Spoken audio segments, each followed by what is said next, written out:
Welcome to another NaPodPoMo mini episode of Pastoring in the Digital Parish. I'm Ryan Dunn. I have been looking forward to this episode since we storyboarded and forecasted this whole National Podcast Post Month series. And here we are. We're brainstorming, story sharing, and thinking creatively about embracing innovation and bringing the church into the digital age. I'll bet you're excited about this topic too. I feel like right now, digital ministry attracts a person of a certain adventurous and outside-the-box mindset. So this episode is for you, for sure.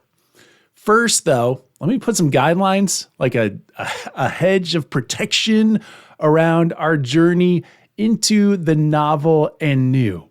And this echoes thoughts shared by Andy Root a couple seasons ago. Innovation in digital ministry is not just about using new tools, but it's also about reimagining and updating the things that make us who we are as the church. So it's not just about changing for change's sake, it's advancing how we can connect, engage, and inspire our congregations to share their witness with the world.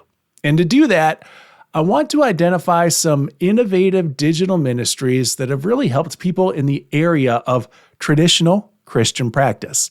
So let's consider interactive Bible studies via apps.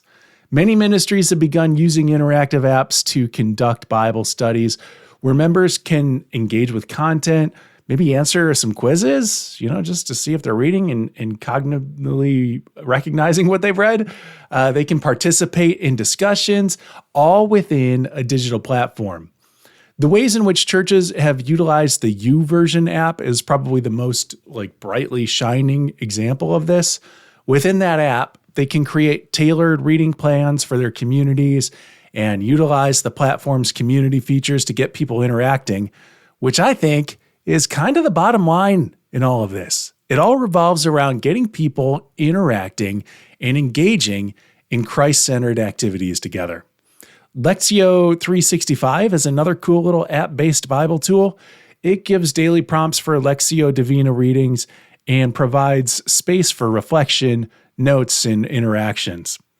A lot of churches have taken to podcasting for sermons and devotionals. They're utilizing podcast platforms for daily or weekly sermons and devotional thoughts, sharings, musings. This makes spiritual content accessible on the go, and it gives church leaders contact time with congregants. And these can also be a great way of involving more people in leadership in the style of something like user-generated content. So we ask congregants to provide their thoughts for the recording of the devotionals. And along those lines, another idea is a social media outreach campaign.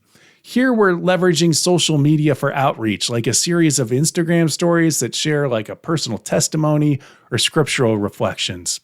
This is somewhat user-generated content as well, and that congregants are invited, again, to be the storytellers or the story sharers. Another mass participation idea is to utilize a digital prayer wall. This involves creating an online prayer wall where community members can post prayer requests, and then others can respond with their own prayers or with words of encouragement. A big one out there right now, this is kind of like the mass marketed one, is the 24/7 prayer wall. It's just a good example of how digital platforms can be used to foster spiritual support and community in a virtual environment. And I think that there's definitely room for kind of scaling that down a little bit and using it within a specific congregation. One underdeveloped area of ministry is virtual reality church services. I've been to some, but sustainability here has been a bit of a challenge. But it's a cool thing to imagine a church service in a virtual reality, VR space where congregants from around the world can gather in digitally created church interacting in real time. That sounds fun to me. Right now, though, those who seem to be making the biggest difference in VR are those who take a chaplaincy approach. They're in the virtual space, not really to put on programs, but to simply be like a Christ-like presence in that space alongside the denizens or participants of the VR world. All right, let's shift a little bit from where it's in practice to maybe thinking about how we can brainstorm on our own for innovation. A great exercise to foster creative thinking is the what if exercise. You probably do this, but this formalizes it a little bit. Here's how it works. First, you're going to gather your team, even if that's a team of one, and start with the question, what if? And then encourage wild out-of-the-box ideas. Nothing's out of bounds. For instance, what if we did a sermon series exclusively on TikTok? I think it would be cool just to give different people an item and then have them come up with a sermon, a 1-minute sermon based on that item. Or how about this? What if our Bible study was a live interactive game show? I don't know. Write down all the ideas, regardless of how feasible they seem at the moment. And then after brainstorming, discuss the ideas. Can they actually realistically be implemented? Would they resonate with your congregation? Is this doing something just for the sake of doing something innovative and creative? That might not be then the best idea. Remember, we want to align them back with our church's vision and mission in digital ministry. And then consider combining elements from different ideas to create something really unique and something valuable for your community. This exercise can open up new possibilities that you hadn't considered, and it can just be a fun way of engaging in creative thinking. Again, innovation in digital ministry isn't just about following trends. It's about thinking creatively on how to use these platforms to deepen faith, connect with others, and spread grace.